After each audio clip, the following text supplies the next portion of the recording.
Bonjour, je m'appelle Khaira. Je suis coach thérapeute en développement personnel et passionnée de lecture.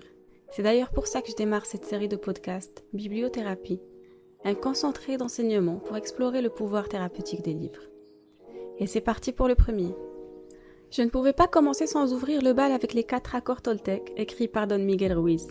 Ces fameux accords capables de transformer toute notre vie, de nous débarrasser de la peur et de nous guider vers la liberté, le bonheur et l'amour inconditionnel. C'est une belle promesse. Ce livre m'a intriguée.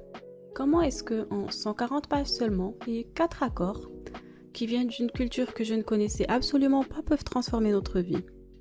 Je n'ai pas compris non plus comment ils pouvaient répondre à autant de problématiques de notre quotidien. Comment pardonner à l'autre et à soi-même? Comment mieux vivre ses relations avec les autres? Comment se libérer des attentes? Comment s'affirmer? Comment dépasser son désir de perfection? Et gagner en estime de soi. Bien d'autres problématiques que vous pourrez soulever. Ces accords nous viennent d'une sagesse ancestrale, transmise par des chamans mexicains de la culture toltèque. Ils sont fascinants.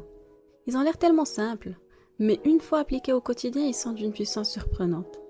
C'est une sorte de code de conduite en fait, mais au-delà de ça, ils ont une dimension spirituelle qui rejoint et honore beaucoup d'autres enseignements spirituels sur Terre, qui ont tous pour mission de nous éveiller vers la paix intérieure et l'amour. L'auteur considère que notre vie est un rêve, constitué de nos croyances qui nous viennent de différentes sources de l'enfance. Les lois, les religions, les modes de vie culturels et les événements sociaux. Nous sommes en quelque sorte domestiqués assez tôt dans notre vie pour correspondre à ce qu'il appelle le rêve de la planète, ou le rêve collectif. Un rêve qui rend difficile de savoir qui on est vraiment. Et si on mettait toutes ces croyances de côté, si on se réveillait de ce rêve collectif, qu'est-ce qui se passerait ? Cet ensemble de croyances fait que nous avons besoin de nous fondre dans la masse pour être acceptés. Notre plus grande peur devient alors celle de vivre, pas de mourir. Celle de vivre en exprimant qui on est vraiment. Vivre sans avoir peur de décevoir qui que ce soit. Agir sans avoir peur d'être rejeté ou jugé. Car au final, nous nous rejetons nous-mêmes pour correspondre à une perfection illusoire à laquelle nous voulons nous conformer. Vous me suivez ? Maintenant, le livre nous propose de rompre tous ces accords fondés sur la peur et d'en adopter de nouveaux. Alors, accord numéro 1, que votre parole soit impeccable. Facile, non ? Parler sans médire, sans propager de rumeurs, sans faire de mal. La puissance de notre parole est infinie, elle a un pouvoir magique. Elle a le pouvoir de créer et de manifester. À chaque fois que nous prononçons un mot, nous utilisons ce pouvoir, en bien ou en mal. Petit exemple, imaginez une petite fille à qui quelqu'un a dit un jour « Regardez comme elle est stupide ». Il y a de grandes chances que cette fille-là subisse l'influence de ces mots et grandisse avec cette croyance d'être stupide, qui la suivra probablement toute sa vie et l'empêchera de réaliser toutes les choses qu'elle désire vraiment. Un deuxième exemple, regardez ce que Hitler a commis comme crime contre l'humanité. Son plus gros pouvoir, c'était sa parole.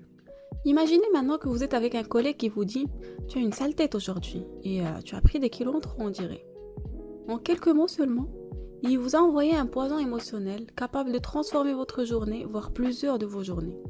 Vous avez alors deux choix. Refuser ces paroles et ne pas leur accorder d'importance, ou accepter et vous envoyer vous-même encore plus de poison. Il a raison, de toute façon, je suis nulle et je suis grosse et je ne réussis rien. Et voilà que ça fait encore des vagues de croyances que vous plantez dans votre esprit. Je crois que vous avez compris l'importance de cet accord. Maintenant, posez-vous quelques questions. Qu'est-ce que je crée avec mes paroles ? À qui des personnes les plus chères à mon cœur j'envoie du poison émotionnel par la parole ? Mes enfants, mes parents, mon partenaire de vie. Et puis comment je me parle à moi-même ? Quelles croyances je nourris ? Accord numéro 2, quoi qu'il arrive, n'en faites pas une affaire personnelle.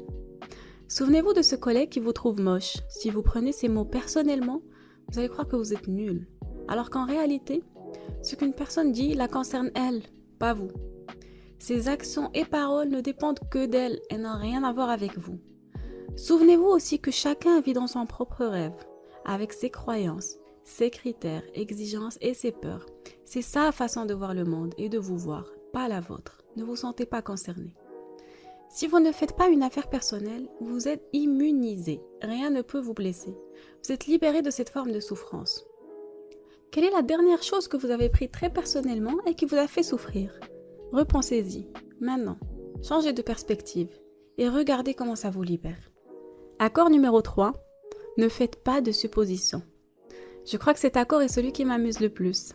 Si on observe notre esprit, il a tendance à faire des films et des scénarios dignes des Oscars, dans différentes situations de la vie, jusqu'à en créer des drames et en souffrir, pour rien. Rien de tout cela n'existe, sauf dans notre imagination.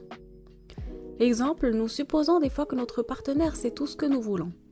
Nous nous attendons à des attentions sans exprimer aucun besoin. Et si ça ne se passe pas exactement comme ce qu'on a imaginé, nous sommes déçus et frustrés. Il suffit qu'un proche nous réponde froidement et nous supposons tout de suite un tas de choses. Il n'a pas envie de me parler, il n'a aucun respect pour moi. Il est hypocrite et ne m'aime pas. Il aurait dû être là pour moi.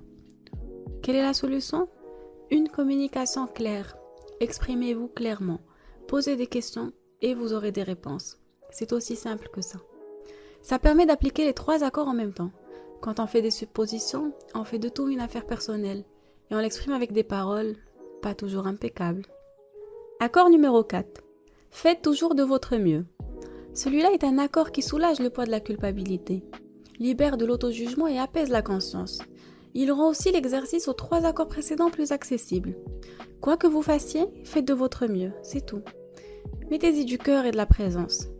Si le mieux d'hier était meilleur que celui d'aujourd'hui, ce n'est pas grave. Il y a des jours où vous déborderez d'énergie, et d'autres un peu moins. Votre mieux est variable aussi. Soyez indulgent avec vous-même. Vous n'aurez pas toujours la parole impeccable. Vous risquez de prendre des choses personnellement, et il y a de fortes chances que vous fassiez des suppositions. Mais vous aurez fait de votre mieux.